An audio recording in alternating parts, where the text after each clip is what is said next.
But the best part was his love for his kids and how he would, every time I would call him, we used to have the army phones, and that was the only means of communication. Today you have WhatsApp, you have emails and all that, but we used to write with letters. Right. So I used to go to an office which had an army call telephone, and I would talk to him maybe during the weekends, just once a week. I would lug my kids along and we would go and say hi to him. And the last statement he would say is, take care of the kids and don't be too harsh with them.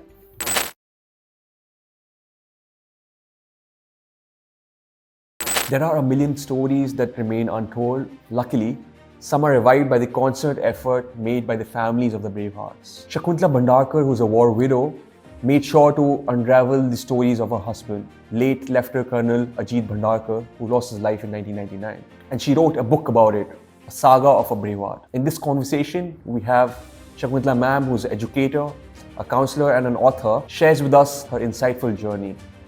Stay tuned for my conversation with her. Ladies and gentlemen, welcome to another episode. Today we have a very special guest with us, Mrs. Shakunthala Ajit Bhandarkar. Yes, welcome, ma'am. Namaste, welcome. She's a profound author, and today's conversation is going to be about her latest book, The Saga of a Braveheart. Thank you so much for being here, ma'am. I really appreciate that. It's my pleasure too to share my experience with you. Before we dive into the book, I would love to ask you, what are the emotions that come out of you when you hear the word Kargil? The word Kargil is a word which we all see with or feel with pride and pain. Pride because we never gave up and we still retain that, and pain is because we lost so many of our soldiers and our officers in the line of action. So it's a mixed feeling for me when I hear the word Kargil, and I do have many of my friends whose husbands had served in the Kargil, and some had lost their husbands and some wounded and are now pretty well settled in society. Mm-hmm. So do you want to share a little about your book that is up and coming, and you released it on a very special date, which was your husband's 60th birthday, and also your anniversary? Yes.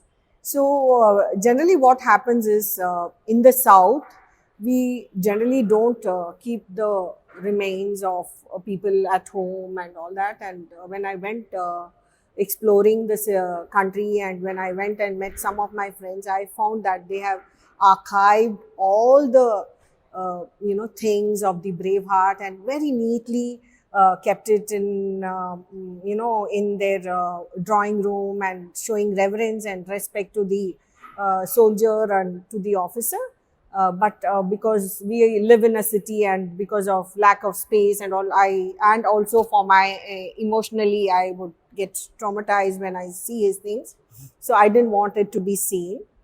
But then with time, they say time is a good healer. So with time passing by and the kids growing up and all that, when I introspected and when I looked back at my life, I said, hey, I must, as a family member of the Braveheart, do something for him. And I said, what best way than to put a book, in place.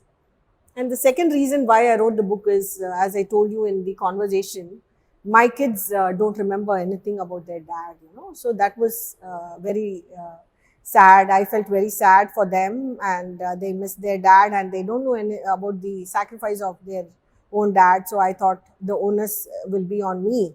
If they don't know, then I should be blamed for it. And that's how I treat the world also. How will the world know if I don't speak about him?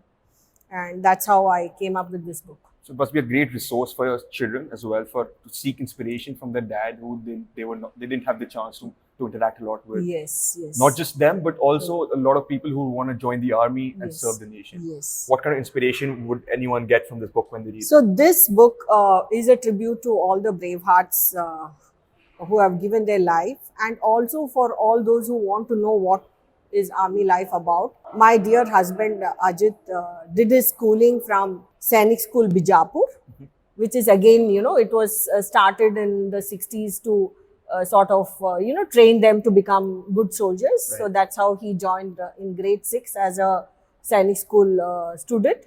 And then later on, he did his NDA from the 59th course, Golf Squadron. And he went on to IMA, 69th course of IMA. Over a period of time, commissioned into the Madras Regiment. The history of the Madras Regiment is there. It is one of the oldest infantry regiments there. His unit is called the 18 Madras Mysore Battalion of the Madras Regiment. It has its history linked to the Mysore state forces of our Indian Army. Prior to the independence, when the Maharajas and all had to surrender, amalgamate the army with the Indian Army. So that's when the Mysore state forces joined the Madras Regiment, and that's how the 18 Madras Mysore came into being. It was integrated into the Indian Army. So we celebrate our integration day on April 1st. So the history about the regiment is there, which is one of the oldest regiments. And then going forward, he has done a number of courses, the junior command, the senior command, and all the colleges there, about the colleges, the genesis about the colleges. He also passed out from Defence Services Staff College in Wellington. So how that was, that's in Tri-Service Training Academy there. So, you know, a glimpse, a peek into all these army establishments is also there in that. And this book is written in very simple language. It's not any bombastic language used there. Any child from 10 years old to 70 years old will read it and enjoy the book.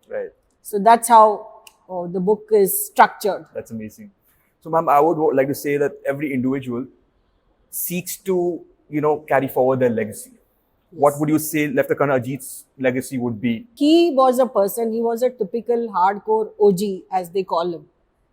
OG is olive green. And a person who's a hardcore OG is like very, very, following all the rules and regulations of the army and not budging an inch, that type of a person.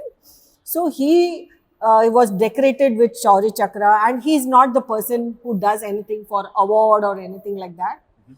But he's a man, his call of the duty was there, and he gave up his life with his boots on. I'm proud of it. So the legacy, if I have to say, is his life will tell us that, we have to give our best to our country. And in the army, especially at the cost of his own life, he did his best for his country. So I could only tell you that we should be worthy of that sacrifice. Of course. So that is what is the aim and objective of writing and sharing this book with the common person there. And because it's in the army, many of them don't know how life is in the army. It's all very confidential for security reasons. But since it was past 20 years, I could put some pictures of his operation and his pictures in uniform. So that's how this book came up, and that was the purpose of the book, to bring in awareness about the armed services. And also this is a part of the national asset now. So we have one Braveheart, and his book is there, and that's how his legacy or his story continues to inspire others. Not just our Ajit, it's the story of each and every Braveheart in our country. That's how I look at it. Do you have any stories to share from a book, a particular story that's really close to your heart that you would like to share with the audience?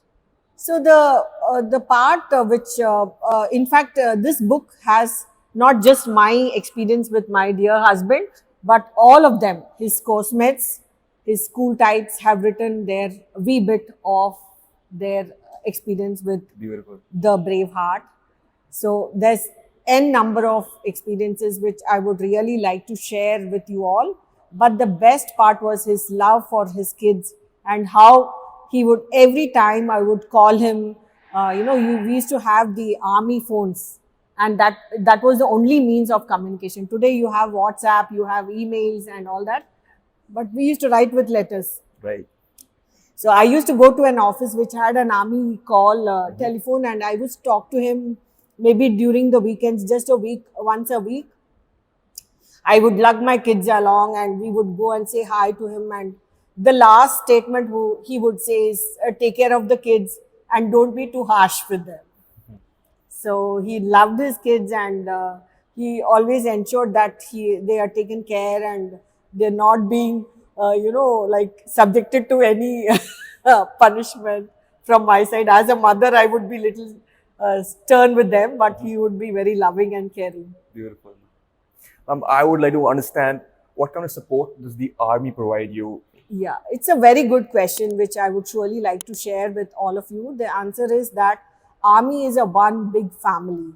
And I have lost my husband in the year 1999. Until date, they are with me, supporting me and encouraging me and, helping me in whichever possible way. Anytime I meet a lady and or an officer, his first question will be, ma'am, please let me know in whichever way we can help. If you have anything, please let us know. We are ready to help you. So it's a family, and the association continues to go on, and it rather blooms, blossoms in a bigger fold when your husband is not there. And I'm very fortunate to be a part of this organization, and lucky, I must say. That's beautiful, ma'am. That's so nice to hear. Yeah. Ma'am, you also spoke about your documentary on the book. Yes. Do you want to share a little about the documentary? Yeah, so I wish to thank my friend Miss Maya Chandra, who's the director of Maya Films. She's a very good friend of mine, and I wrote this book during the COVID. So then what happened is, how do I tell the people that I've written a book, right? So I told her as a friend, I said, Maya, can you do a promo for me? Wow. So a promo is always welcome, especially to the millennials, no? So they will be curious to know, okay, let them buy the book and know about the book. So it was when she was doing the promo that she came up with this idea of a documentary. So that's how the documentary came into being, and we traveled to the place, Faisalabad, where the operation took place. Wow. And we were there at that center. Of course, this documentary is still not in public domain. It's for a private viewing, and we do go and share it with institutions, whoever approach us. And the best part of it was that we have done more than 75 screenings. Wow. As a part of our Azadi Ka Amrit Mahotsav, gone to schools, in rural India and all that. So now our project is to bring it into the Hindi domain, have transcripts in subtitles in Hindi. And the book also, I am very happy to share that it's going to be launched in Kannada as well. And the book, because I had not shared my own experience as a Veer Nari, as a single mother. So the same, my own feelings and my biography is in this book, Shaku, the Making of the Veer Nari. It's the English version, and we are now translating, and we are going to pre-launch it as Shaku Sadharan Se Veer Nari Tak. So all these books, this translation, this Hindi version is a part of the initiative by Metamorphes Foundation. I'm also the director and co-founder of Metamorphes Foundation. And what is this foundation about? The same as what we are doing now. The objective is the same as to bring in awareness about the armed forces, Right. and to instill patriotism in school kids and youth of today, which is the need of the hour. Beautifully said, ma'am. Now, what would you say is your purpose of life now? See, my purpose of life is to just interact with the youth of today, ensure that they have the right models in front of them, talk to them about the real models who are the soldiers who have given their best, their life. What else sacrifice can you expect from a person? The most precious thing, they have surrendered it to the nation. So talk to them about the brave hearts of our country. Tell them that armed services is also one of the career options. Encourage them to join the armed services. If not, whatever small things, even what you're doing today is a service to the nation. Right. What you're doing, your podcast, your videos, is a part of our national history. That is what is required in today's world. The youth have to be told, they are unaware of all these things. So we have to use this social media platform in a positive way, and in a way which helps the society and growth of our country. That's how I would look at it. Wow, ma'am. That's inspiring. Now, before we end this conversation, I've got two personal questions for you. One is, since as an educationist, as a teacher, as an English teacher, I'm sure you read a lot as well. Is there any one book that you wish you would have read earlier in life? So there are many books, so to say, but as a single parent, I was really tied up with time. I hardly had any time, but I have lot of respect for our English, Indian authors. So my favorite author, if I have to tell you, is Amreen Zaidi. So she's written a book on the disabled soldiers, so which Wow. they're going to launch today. So I would be very keen to read that book. And there are so many books, like while I was writing the book, I was reading through so many books to know the structure. I'm not an author by profession, right? I just had to write because I with the had flow. go with the flow, and I had the capacity to write, to communicate. So I said, okay, let me just channelize it into being an author. So that's how this. There's a second book also coming, if I'm not wrong. No, I mean, I would not a second book. Now that you have the reins of Yes, writing a yes, book, yes, you yes. could. I would, and I'm just anticipating and thinking about it, and let's see. I know I've not answered your question, but it's still a big question to answer. Or the second personal question I would ask you, that I ask all my guests, is what is one advice you would give to your younger self? Today's world is really very dynamic and vibrant. We never had the WhatsApp, we never had social media, and you bombarded with internet and all. And So now much you have information. and now you have the AI coming in, Right, and Chat right. GPT and all that. So I feel like we are very lucky because we used our brains and we used all our faculties, may it be hearing, listening, talking, feeling, touching, and all that. This world is something different, and I would surely like to relive all these excitements of all the digital technology and how it has taken us to a different world. We have the Chandrayaan, we reached the moon. Right, right. So it's amazing. I have my nephew who is just, he knows all rover, Vikram rover, this, the satellite, and everything is there at home. He's got a model working and all. We didn't have all those facilities. So I would surely like to have all that. And utilize these resources in a better way. Yes. That's surely. beautifully said, ma'am. Yeah. Thank you so much for this conversation. Yes. This has been an inspiring one for me. Yeah. And it's inspired me to read this book and learn more of it and get inspired from the brave hearts of our country. Thank you so much, ma'am, for spending your time with me and having a conversation. I really appreciate you. Shivam, it's wonderful meeting you at such a august place. We are at Southern Command Army Lit Fest, AWA Lit Fest here, and I got to meet Shivam, and he's given me this opportunity to share my experience, and it was impromptu. So please excuse me if I've made any goof up with my own presentation or conversation. And I appreciate Shivam for giving me this opportunity to share my experience, and also appreciate his fast response. Within 10 minutes, he set up this place for us, and we are with you, able to connect to you. Hats off to you, Shivam, Thank you and so all much. the very best. It's been an inspiring one with you. Yeah. Thank you so much. Yeah. Thank you for tuning in. If you enjoyed the episode, make sure to like, share, and subscribe. Until then, keep reimagining yourself and know that the power of change lies within you.